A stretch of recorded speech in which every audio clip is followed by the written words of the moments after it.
I have a confession to make. But first, I want you to make a little confession to me.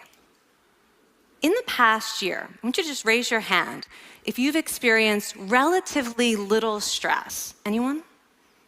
How about a moderate amount of stress?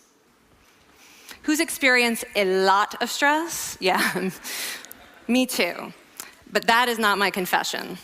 My confession is this: I am a health psychologist, and my mission is to help people be happier and healthier.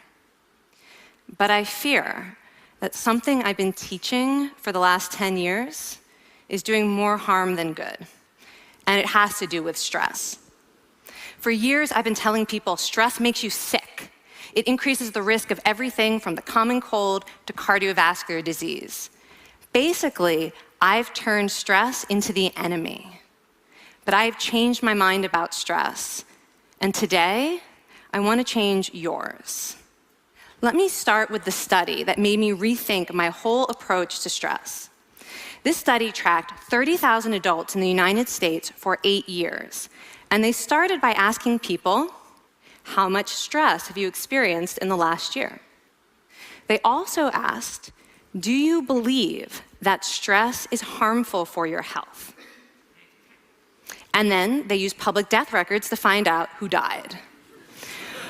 Okay. Some bad news first. People who experienced a lot of stress in the previous year had a 43% increased risk of dying. But that was only true for the people who also believed that stress is harmful for your health.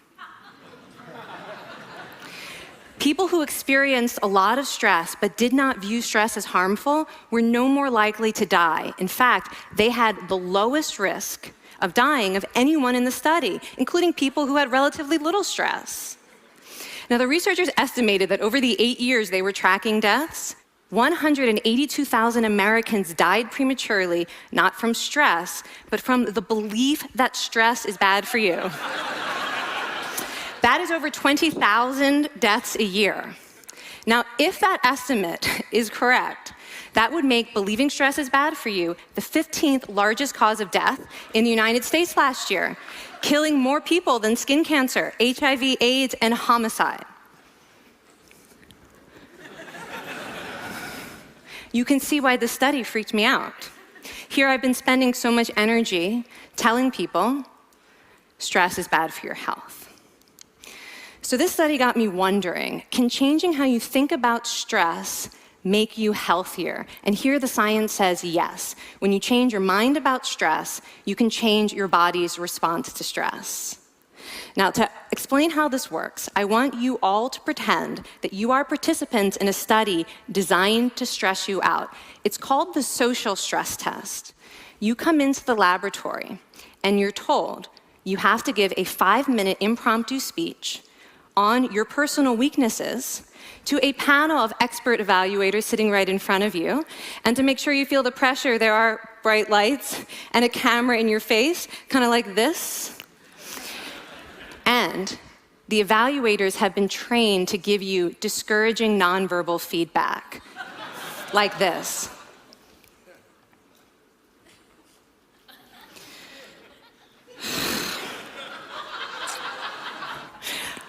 Now that you're sufficiently demoralized, time for part 2, a math test. And unbeknownst to you, the experimenter has been trained to harass you during it. Now, we're gonna all do this together. It's gonna be fun, for me. Okay. I want you all to count backwards from 996 in increments of 7. You're gonna do this out loud as fast as you can, starting with 996. Go. Go faster. Faster, please. You're going too slow. Stop, stop, stop, stop. That guy made a mistake. We're gonna have to start all over again. You're not very good at this, are you?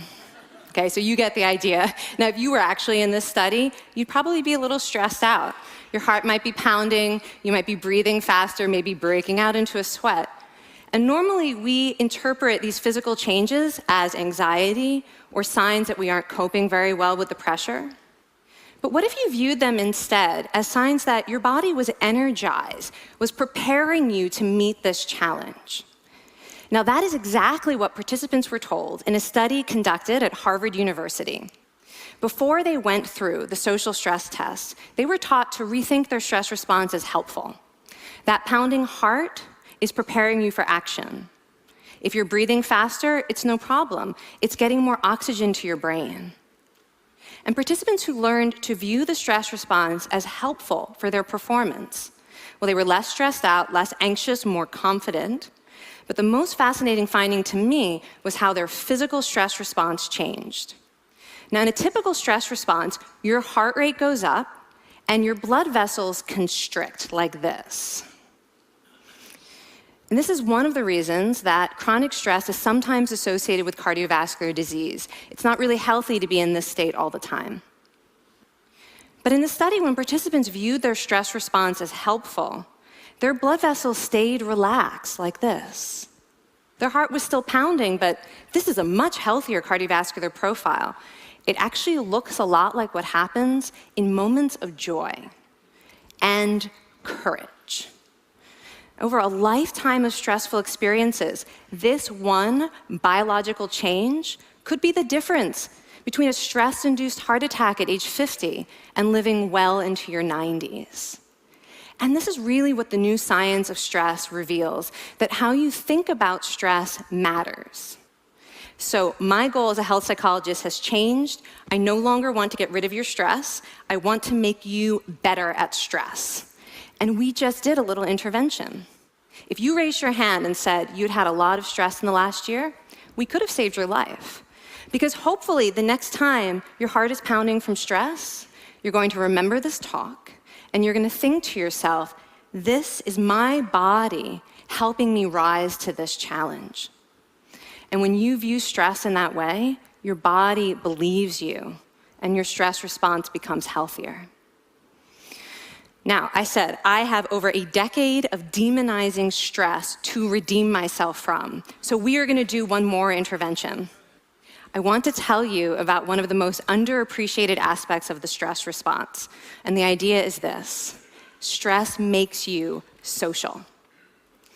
To understand this side of stress, we need to talk about a hormone, oxytocin. And I know oxytocin has already gotten as much hype as a hormone can get. It even has its own cute nickname, the cuddle hormone, because it's released when you hug someone. But this is a very small part of what oxytocin is involved in. Oxytocin is a neurohormone. It fine-tunes your brain's social instincts. It primes you to do things that strengthen close relationships. Oxytocin makes you crave physical contact with your friends and family. It enhances your empathy. It even makes you more willing to help and support the people you care about. Some people have even suggested we should snort oxytocin, right, to become more compassionate and caring. But here's what most people don't understand about oxytocin. It's a stress hormone. Your pituitary gland pumps this stuff out as part of the stress response. It's as much a part of your stress response as the adrenaline that makes your heart pound. And when oxytocin is released in the stress response, it is motivating you to seek support. Your biological stress response is nudging you to tell someone how you feel instead of bottling it up. Your stress response wants to make sure you notice when someone else in your life is struggling so that you can support each other. When life is difficult, your stress response wants you to be surrounded by people who care about you. Okay, so how is knowing this side of stress going to make you healthier? Well, oxytocin doesn't only act on your brain, it also acts on your body.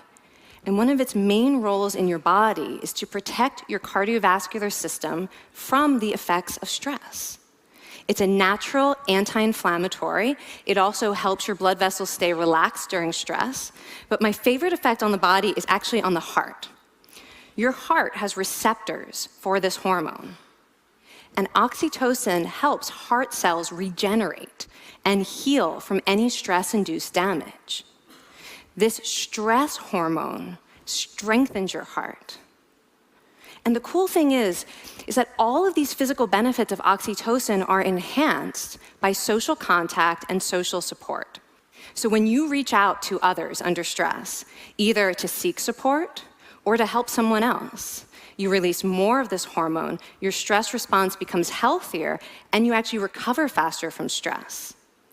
I find this amazing that your stress response has a built-in mechanism for stress resilience. And that mechanism is human connection. I want to finish by telling you about one more study. And listen up, because this study could also save a life. This study tracked about 1,000 adults in the United States, and they ranged in age from 34 to 93. And they started the study by asking, how much stress have you experienced in the last year? They also asked, how much time have you spent helping out friends, neighbors, people in your community?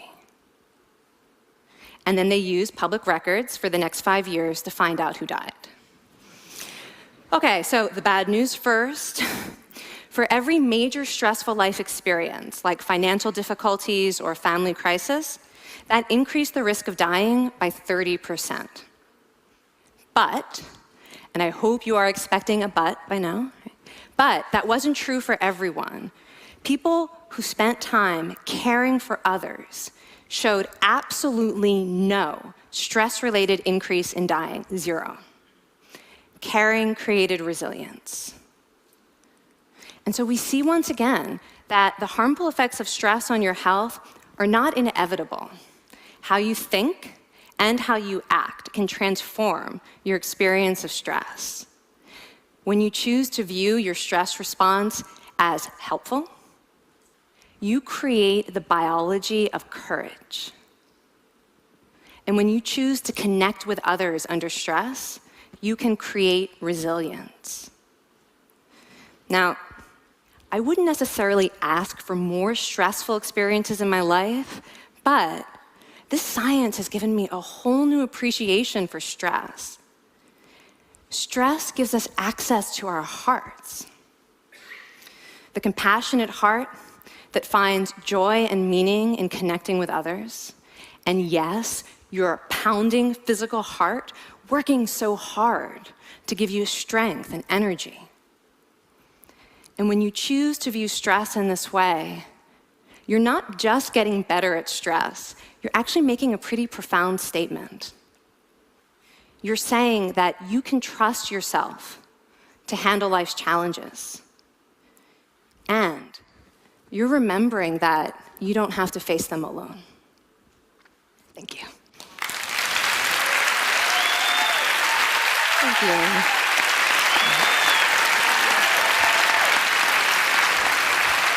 I mean, this is kind of amazing what you're telling us. It seems amazing to me that a belief about stress can make so much difference to someone's life expectancy.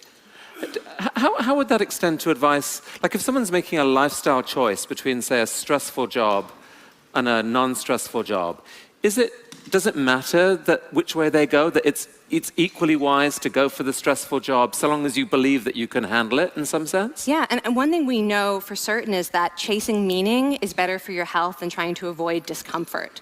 And so I would say that's really the best way to make decisions, is go after what it is that creates meaning in your life, and then trust yourself to handle the stress that follows.